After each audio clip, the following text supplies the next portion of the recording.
Welcome to a Mackenzie Institute Long Talk. Imagine life as a firefighter. Every day you face danger, challenges, even politics. But you might never imagine having to deal with one of the most savage crimes against a community. I'd like you to meet Fire Chief Charles Gaines and hear what he had to face one terrible April day in 1995 in his community, Oklahoma City. A pleasant spring morning was suddenly shattered when a bomb exploded in a truck next to a federal building. The side of the building was blown off. 9 floors collapsed like a pancake. Concrete slabs, pipes, and office rubble piled up 2 stories high. 168 people were dead, many of them children, at a daycare center on the building's 2nd floor. In the street there was chaos, glass everywhere, bloodied and wounded people, mothers screaming for their babies, sirens wailing. The bomb traumatized an otherwise quiet community and shook America's confidence. How did Fire Chief Charles Gaines react to the Oklahoma City crisis? What did he learn? What can we all learn from him? Do we have the skills, for example, that Chief Gaines had to demonstrate in Oklahoma City on a day which began like many other days? I was in my office talking with an arson investigator about an issue that we were going to have to deal with that day. And I felt this tremendous blast. I felt a shock wave. The door to my office slammed shut. The ceiling tiles rattled. The windows flexed. And I knew at that particular point something serious had happened. I left my office, went into the alley behind the office, and looked to the east and saw this large plume of black smoke bellowing into the sky. Paper, debris, so forth and so on was raining down, and that's what I saw at that time. So you heard about this event that you probably instantly knew you were going to have to deal with through unorthodox channels. It wasn't a fire alarm, it wasn't the police, it wasn't a fellow responder. You were within earshot and eyesight of the event. Did that change your ability to respond? No, as a matter of fact, I don't think it changed my ability to respond. I think what it actually did was enhance my ability to respond, because you knew that with the magnitude of the shock wave that I felt and with the sound, and then actually from what I saw, that I knew immediately I was going to have some type of involvement at this point. So I didn't have to wait. I knew that I needed to respond immediately. And what did you do? At that point, I got into my vehicle and I drove toward the building. In the area in which the explosion was and the large plume of smoke, knowing that area, I knew that the building took up the whole block. And so with the fire equipment responding on 5th Avenue, I responded down 4th Avenue to the back of the building. And at that point, saw what was going on and saw the debris and saw the smoke and the glass and all of that. And your first thoughts? My first thought actually was that it was a plane crash. With the amount of smoke that I saw and with the explosion that I heard, it lent itself to a plane crashing into a building. And when I arrived on the scene, I realized that was not the case. No flames? The flames that we saw were the flames from actually the cars that were burning at that location, but there were no flames in the building. Does it change a firefighter's response when there are no flames? Because, of course, in the layperson's mind, firefighters are associated with flames. But there you are, first responder, on the scene within a minute or two, no flames. Firefighters are taught in their education to do what we call in the service a size-up. And in that size-up process, it starts from the time that you actually come on duty that morning. You're looking at the wind, the weather, the condition of the roads, what's happening with traffic patterns and so forth. And doing that process of size-up, it's not necessary for you to make assumptions until you actually arrive. And you get on the scene and you see what you have, and then you make the adjustments to what you see. And with life safety being the first priority, you always are looking for a rescue operation that you must be involved with. So you don't need flames to kick into gear. You were ready to respond to what you thought was a plane crash immediately. Is that right? Oh, yes, definitely. I think as far as the issue of flame is concerned, That's the after effect. The beforehand or the risk analysis or assessment that you're doing on the way to the scene is what's of importance to you, because that really determines your size up, or what the military would call a military appreciation or reconnaissance or analysis. You say you do this every morning when you go to work. You don't need an incident to start doing the size up. Is that right? Oh, no. I think in the fire service, what firefighters, as we're taught, is the size up starts from the time that you actually go on duty. And it's an ongoing process. It happens throughout the day. And as you respond to an incident, then there are certain aspects that you start to look for. As you're responding to the incident, you're looking for, of course, through the traffic to make sure that you don't have a wreck on the way to the incident. You're looking at the sky to see if there's columns of smoke, maybe, and that tells you that there may be a fire. And it also tells you by the color of the smoke what type of fire you may be dealing with. You look at people running to and from the scene. You look at vehicles coming to and from the scene. So there are a lot of things that you assess on your way to that incident to determine exactly what you're dealing with. And then once you visually see what you're expected to deal with at that time, then you start to make another level of assessment as to how to deal with the situation. How long was it before you realized it was not a plane crash? I think the first thing that I realized that helped me to understand that was I didn't see a fuselage. I didn't see the typical debris that you would see from a plane crash. And I have been involved with some of those over my career, and there are very distinct patterns of destruction and damage and so forth.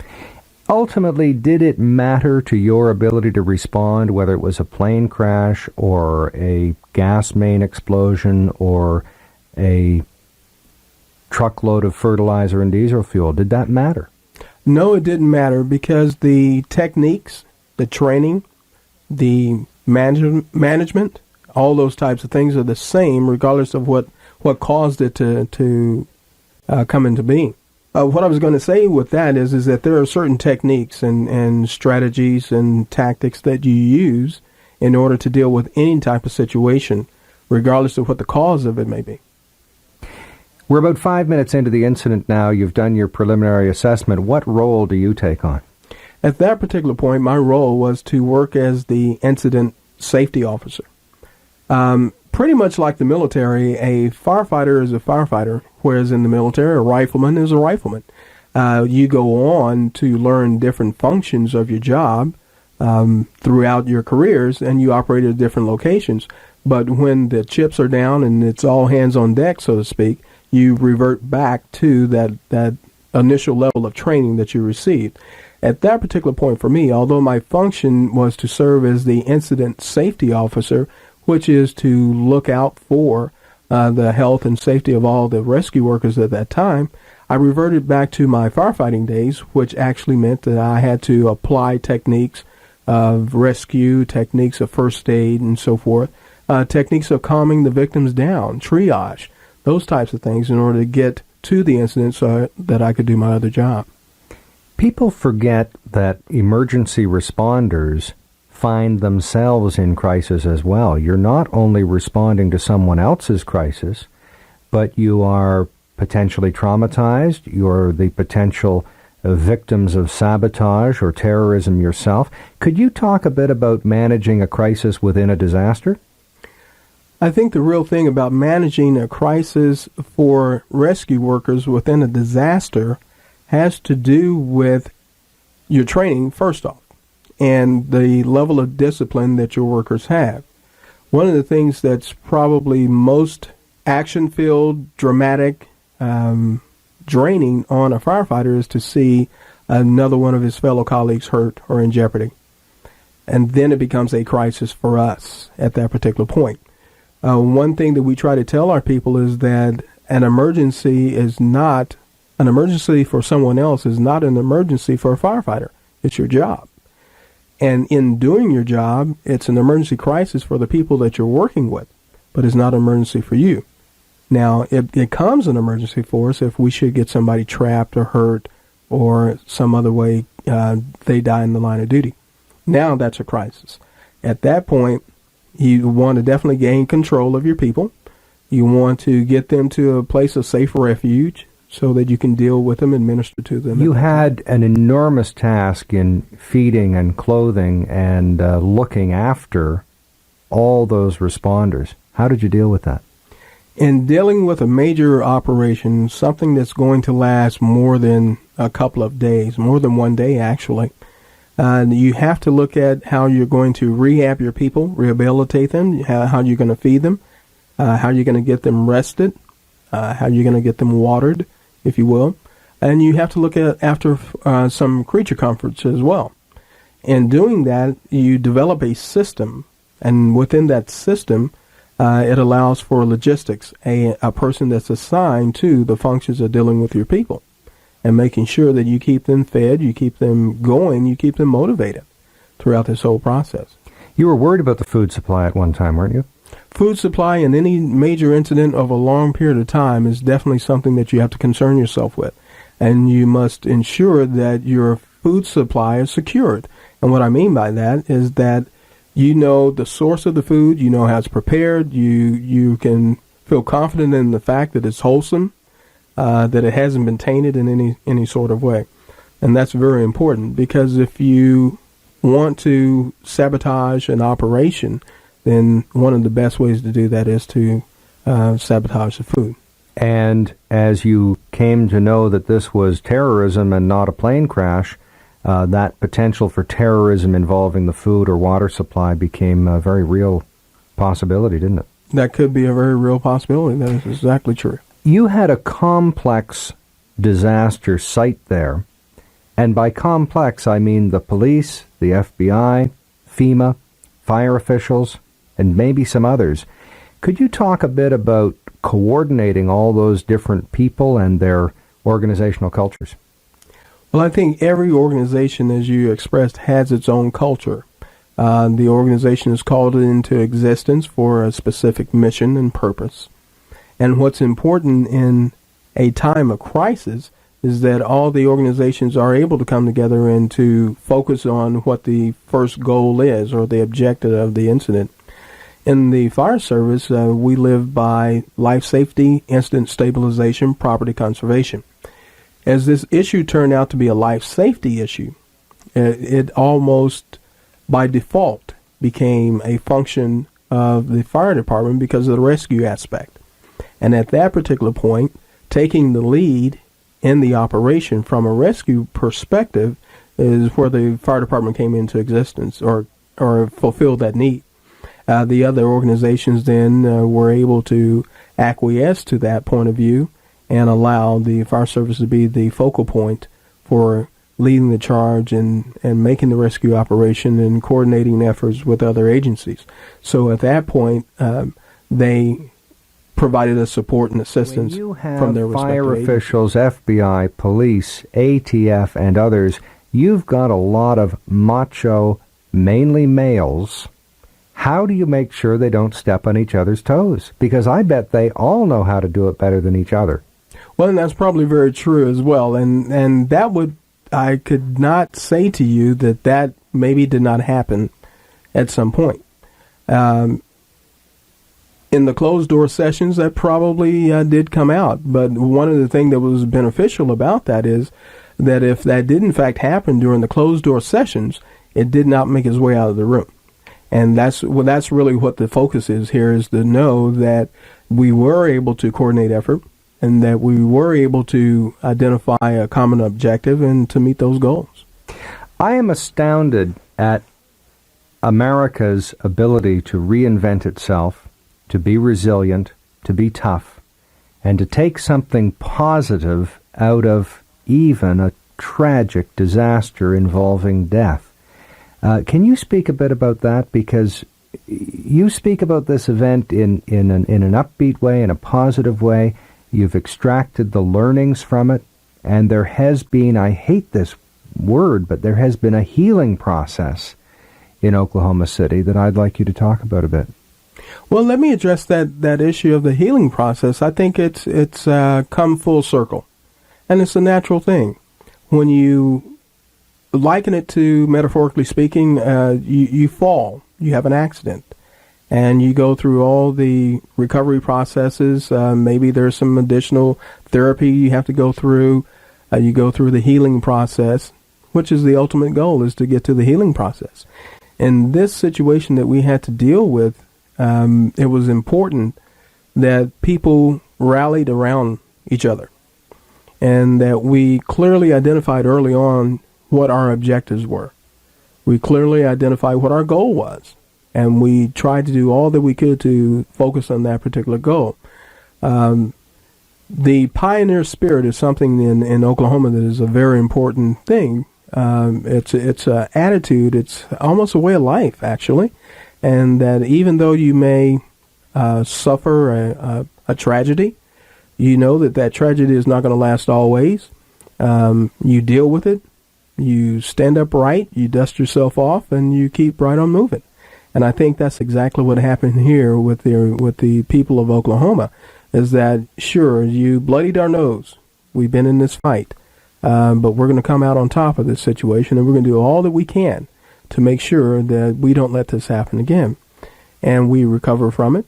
And it's a situation now that we want to be able to tell everybody, hey, this is what happened to us. And here's how it affected us. And here's what you can do to maybe help prevent and minimize. Does it make it worse to know it was a fellow American who did this on purpose? This wasn't a gas main explode. This wasn't an enemy of America. Does that make it different? Different in what sense? More tragic, more hurtful, more traumatic. Well, I think with the amount of devastation that already had happened physically, it could not have done anything worse. But emotionally, it's kind of like a shot to the midsection. You know, it kind of takes the winds out of your sail to think that someone would be as devious, as non-caring, as to cause this kind of tragedy, and for no real purpose, no valid purpose that anyone else could see. Is there anything in the risk management side of things that could have been done beforehand? Any analysis, any intelligence, any thoughtful look at what risks might befall a city like Oklahoma? Is there anything that could have been done that you think might have identified this potential or lessened its possibility? I think from our perspective, speaking from the fire service perspective, our concern is that we always have the best training that we can provide. We always have the best equipment that we can buy, and that we practice like we play. And what's interesting in all of that is if you are concerned with your techniques, you're concerned with the training of your people, you're concerned with how you are going to manage those resources if you need them, that's really all the preparation you can do. You can never, it's very difficult to look into someone's mind and try to anticipate what devious act that they may try to evoke on someone else. But in that assessment of working together within your department and working with other agencies outside your department that will have a close relationship to you in a time of tragedy, those are things that you can do up front. What's the best type of training that you had in the couple of years before this incident that you wish everybody could get? Well, one of the things I think that was very important, our city and the people that would be involved in a tragedy of this nature, we all went to the National Fire Academy in Emmitsburg, Maryland, which is part of FEMA under the U.S. Fire Administration. And in doing that, it gave us scenarios that we would have to deal with. But the scenarios that we were given were scenarios related to tornadoes, which is something a little more closely related to Oklahoma. In doing that, the scenarios that we were given were not as important as the interaction, coordination, and working through issues that we were going to have to deal with should something like this happen. So really in our city, at that particular point, and going through that particular training that we went through, we had already ironed out, if you will, some of those issues that would have come into play had we not had this type of training. So at that point, the agencies within our city knew that the fire department would be the focal point of the command operation, the rescue operation, recovery operation, and that once that was done, then it would go to other areas, other agencies, and then it went from the fire service to the police, because it was, in fact, a crime scene. What makes a good on-scene commander? Well, I could give you a lot of human characteristics that would make a good on-scene commander, such as the ability to have a certain degree of courage, the ability to manage, the ability to have foresight, but most importantly, I think compassion is very important, because you have to be concerned with your people. You have to be concerned with the people at the incident itself that you're dealing with. You have to be honest, straightforward, but the ability to assess risk is key. To be able to look at a situation, evaluate it for what it is, and determine whether or not it is important enough to risk a life, to save a life, or to risk a life to save property. And so being able to make those types of calls is very important. In this rescue situation that we were dealing with, we were putting the lives of the rescue workers in jeopardy in order to save lives of other people. And when you do that type of risk assessment, if I'm going to be able to save a life by risking a life, then that's an acceptable risk. If I'm going to risk a life to save property, that's an unacceptable risk. And you don't do that. Now, there are different striations, if you will, of that. Is there but some piece of equipment that's important. that you had that you found enormously valuable that you didn't think was going to be all that valuable? Something that wouldn't automatically come to mind. Well, since the operation, there's a lot of equipment that we have been able to acquire. And this is equipment for confined space rescues. Prior to the bombing, though, there was some concern about two pieces of apparatus that we had that have 135-foot aerial devices on them. They're huge apparatus, very costly. And there was some concern as to why we may need this particular type of apparatus in our city. But on the day of this event, those pieces of apparatus were valuable in the sense that they allowed us access to people that were stranded on different perches of the building. And these pieces of apparatus were used to be able to get those people off those high places. There was a point when you thought shoes for dogs would be a good piece of kit?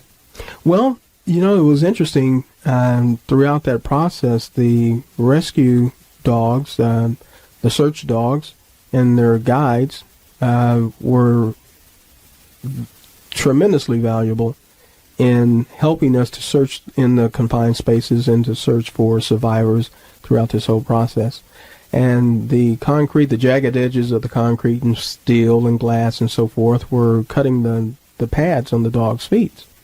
And it was important then, or someone thought that maybe if we put boots on the dogs that it would help protect their feet and keep their feet from being cut. But as it turned out, the handlers decided that it wasn't effective simply because the dog needed to have access to its claws and so forth to help it climb and all of that. So the dogs actually made a sacrifice themselves to be a part of this rescue operation and pressing on even through being cut and hurt. And it was quite a morale boost for everyone else to know that if the dogs are willing to put forth the effort, then we should be willing to put forth effort as well. Could you talk a bit about post-traumatic stress disorder, if any, and critical incident stress? Slightly different matter. Critical incident stress debriefing was a part of the operation early on. The incident commanders and the management of our department thought that it was vital to this operation simply because this was something that was unusual. And seeing this type of destruction and seeing the amount of people that were involved in this type of destruction can have an effect on a rescue worker. In anticipating that, the critical incident stress debriefing was set up, and at the end of every operational shift, the rescue workers were required to go through a debriefing. Every single one, every single shift? Every single one, every single shift. Did they all need it or want it? Was there any resistance? Sure, there's natural resistance to being told that you have to do something, but at that particular point, they had an option. You don't have to participate, but you have to go. And whether you participate or whether you sit there and not say anything is totally their option, but they had to be there. How long did the debriefing take? Usually debriefing took anywhere from 30 minutes to an hour, or however necessary, or however long it was necessary for the individuals to get out of their system what they thought was important. Half an hour to an hour every shift? Every shift. Every operational shift. And what sort of training does the leader of this debriefing have? We had extensive training. We have a critical incident stress management team. And this team has sought training from various sources throughout the United States. We sent them to whatever areas that they felt were necessary for them to get the proper training for our people.